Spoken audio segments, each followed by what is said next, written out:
Jinoyat sodir etganlikda ayblanayotgan shaxs uning aybi qonunda nazarda tutilgan tartibda oshkora sud muhokamasi yo'li bilan isbotlanmaguncha va sudning qonuniy kuchga kirgan hukmi bilan aniqlanmaguncha aybsiz deb hisoblanadi.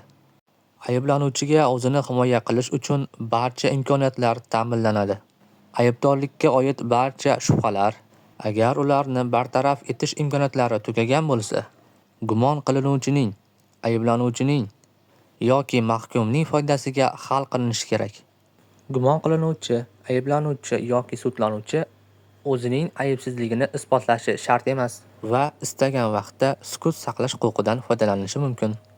Hech kim o'ziga va yaqin qarindoshlariga qarshi guvohlik berishga majbur emas.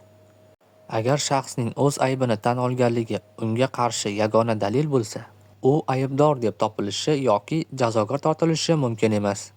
Ozodligidan mahrum etilgan shaxslar o'ziga nisbatan insoniy muomalada bo'lishi hamda inson shaxsiga xos bo'lgan sha'ni va qadr-qimmati hurmat qilinish huquqiga ega. Shaxsning sudlanganligi va bundan kelib chiqadigan huquqiy oqibatlar uning qarindoshlari huquqlarini cheklash uchun asos bo'lishi mumkin emas. O'zbekiston Respublikasi Konstitutsiyasi 28-moddasi